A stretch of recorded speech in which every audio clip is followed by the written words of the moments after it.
Hello বন্ধুরা, দেখো আজকে রাত্রি 12টায়, কালকে লাড্ডুর জন্মদিন, তো রাত্রি 12টায় একটু কিছু সারপ্রাইজ প্ল্যান করেছি। দেখো লাড্ডুর জন্য কেক নিয়ে এসেছি, করে রেখেছি।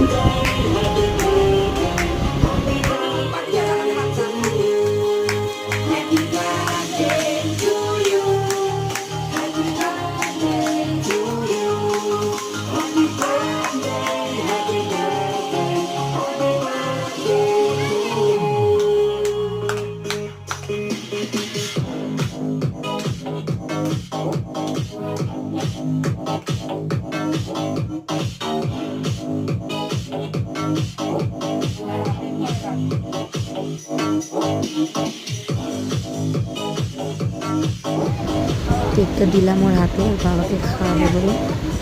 তো চলো, এইটুকুই দেখানোর জন্য তোমাদের ভিডিও করেছি। বাই।